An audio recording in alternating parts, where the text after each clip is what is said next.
It's 15 minutes past the hour. To prepare for our coverage of President Nixon's visit to the People's Republic of China, we have, of course, been assembling a variety of research materials, a country that's been isolated from much of the world for more than 20 years. And one of the more interesting publications that we have found happens to be this atlas put out by the CIA, the Central Intelligence Agency.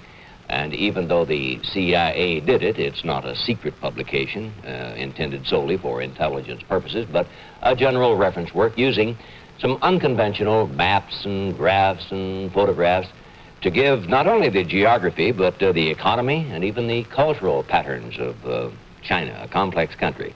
And to make the information easier to understand, the CIA has compared China with the United States. And we'd like to show you some examples. To begin with, China and the United States are almost equal in size. China has nearly 3.7 million square miles, the United States slightly more than 3.6 million square miles, and both occupy similar latitudes. Much of the land surface of China consists of hills, mountains, and high plateaus. 12% is plains, 19% is basins, and only 11% of the vast land mass is under cultivation. Like the United States, the major mountain ranges are in the western part of the country. Nearly 1/4 of the people of the world live in China, and close to 95% of China's estimated 800 million people live in the eastern half of the country. The density of the population is so great that in many areas more than 520 persons live within 1 square mile. The bulk of the population of the United States is also centered in the eastern half of this country. 6 cities in the United States, New York, Chicago, Los Angeles, Philadelphia, Detroit, and Houston, have over 1 million inhabitants. 16 cities in China have over 1 million population. And the climate of most of China resembles that of the United States because of similar latitudinal location, that is, the position of the continent on the globe, and general similarities in atmospheric circulation. For instance, the Manchurian city of Harbin is as far north as St. Paul, Minnesota. And Peking, the capital, has the same general climate pattern as Philadelphia. Wuhan is as far south as New Orleans, and Canton has the same temperature generally as Miami, Florida. Nearly all of the Chinese people are of Mongoloid stock. The dominant Han strain that makes up 95% of the population lives in the east, while the remaining 5%, which are called minority nationalities, live in the western part of the country. China is unified by tradition and written language, but differs in dialects, roughly divided into 4 major languages. Most of the Han Chinese use the northern dialect, now called Mandarin, the official language of the country. Agriculture dominates the economy of the nation. The difference between the average diet of the Chinese and the American are shown in these 2 graphs.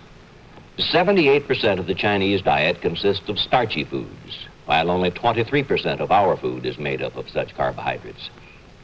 35% of our daily intake is from meat, eggs, fish, and milk, while only 8% of the Chinese diet comes from animal protein.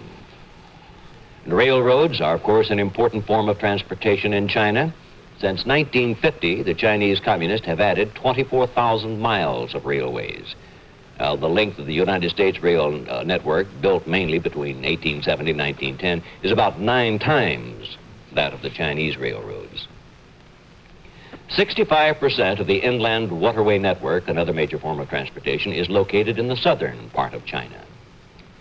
China is a significant world producer of minerals like antimony and tungsten, and it has adequate reserves of luminous ores, lead, manganese, mercury, and tin.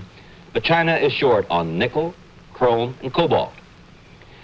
China's industry remains relatively underdeveloped, although its coal reserves and hydroelectric potential compare favorably with that of the United States, or for that matter, the Soviet Union.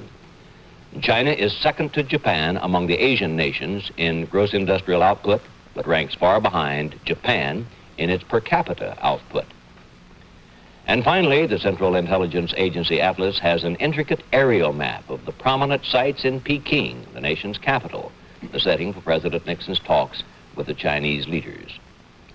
We'll be bringing you television pictures of the presidential visit, transmitted from the ground station in Peking up to Intelsat 4 satellite, which was launched last month by ComSat and is in an orbit 23,000 miles above the Pacific Ocean.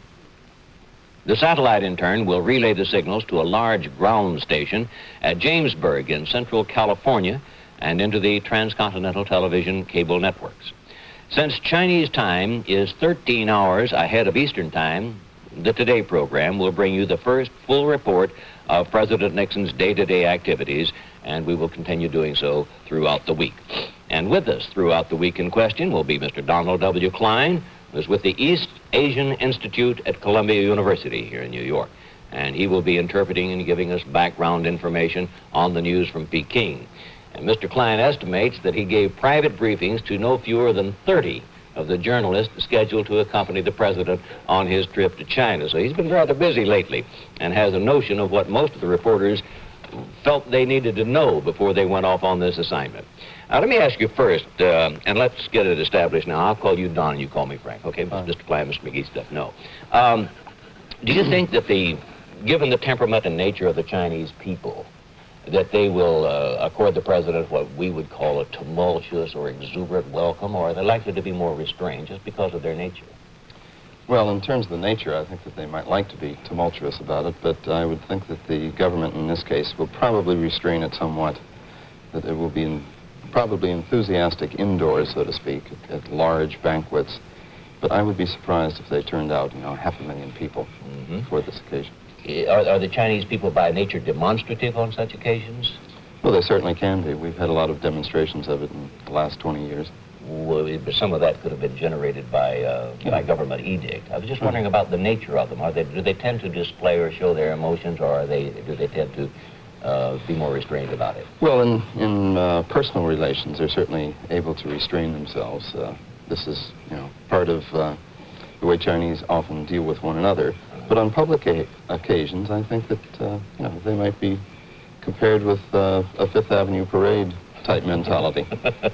Is that good or bad? Well, it depends who you're welcoming, I suppose. I guess it does, yeah. What has been, or can you say, this is a fair question, what has been the central theme of the questions that the correspondents that you've briefed have brought to you? What do you seem to be most concerned about? This is the question that almost everybody asks. Yeah. And I think the major point of concern was, or is really, because they're not there yet, given the fact that they're not going to know much about what Nixon talks about with Zhou Enlai, what are they going to do in the meantime? Yeah, how am I going to fill all that time and all that space? Precisely. And the answer seems to have emerged that they're going to follow around Mrs. Nixon more than we might have expected under normal circumstances. Because that's the only show in town as far as you're concerned. Well, it seems this way. Yes. She's going to be visiting a commune and a hospital and a school and, a couple of other things. So it will give correspondents a chance to, see China as it is. Before we break away, you only have about 30 seconds here. Why do you think the Chinese are willing to have this visit at this time? Well, this is open, obviously, to a lot of speculation. My general interpretation is that they're very, very nervous about the Soviet Union. I see. We now know that they are digging air raid shelters all over China in the major cities. And the Russians have perhaps as close to 1 million men, armed men on their northern borders. This is worrisome. So it's very worrisome. Enough to give pause, isn't it? Certainly. And time now for a station break. I'm going to continue talking with Donald Klein here about the president's trip to China, all aspects of it. And I've been curious. It's said time and time again, and I think probably with some justification, that summitry as a form of diplomacy really doesn't achieve all that much. But we're tempted to believe that the Chinese are perhaps substantially different from the rest of us. My question, obviously, is whether you think summitry as a form of diplomacy would perhaps be more effective with the Chinese than it would with some Western society. Frankly, I doubt if it makes much difference with the Chinese. I mean, they've dealt in their share of international conferences. I think a lot of the American public has the idea that, this is the first foreign leader that Chinese have ever seen. But they've dueled with some of the best of them, including Nikita Khrushchev, for example, in recent years, Kosygin, and so forth. And at a less, less hostile atmosphere. They were major participants in the Bandung Conference. It's true. Both Geneva conferences, they played a very major role. So summitry is no new game to them, least of all Zhou Enlai. He has traveled, I guess, about as much as any world leader in recent years, has he not? I would say, if you stretched it back to 1949, when the Chinese took power, He's been abroad at least 25 times, on major and extended visits. For example, this is only an 8-day visit for the president. He's gone off on 6-week junkets and this sort of thing. Well, the sheer longevity of his term in office, I would suppose, we'd be safe in saying that he's traveled more than any world figure. I would think as a world figure, has he not? I would say so, yes. Mm-hmm. It's been said many times, the United States really can't seem to make up its mind about China. We either have one of two extreme attitudes about it, and we're told that they're xenophobic and they resent foreigners. But is there not a little trace of at least naivete when we feel that simply because we haven't been in touch with China over this last 2 decades, that it has been isolated from the world? Yes, in fact, this is sort of one of my own major themes in this. The Chinese. Elaborate on it. Well, the Chinese, for example, right now have diplomatic relations with 67 different nations, which I don't describe as isolationism on their part. They've been conducting foreign trade with about 100 different countries, even those with whom they didn't have diplomatic relations. Their diplomats have been stationed just about all over, except the Americas. This they've been fairly well blocked out of, North and South America. But, of course, as we know, they now have people in Canada, for example, in Chile and so forth. But they've done an awful lot of moving around in cultural level, sports, trade, you name it. They've been involved. Would you expect, what would you expect first to result if I may use the word of a concrete nature from this? Would it be a further relaxation of trade between the two countries, an exchange of cultural figures, athletes, what? What would you expect to come first? Well, I would think that both sides have an interest in some level of trade, but I would emphasize that it would be very, very modest levels. And the reason I think this to be the case, because it's one of these things that's, mutually beneficial, so to speak. President Nixon would obviously like to come home and be able to say that, we've begun low-level trade, or at least some trade. And I think the Chinese, for their part, would like just to demonstrate to an American public and the businessmen in this country that there's a potential.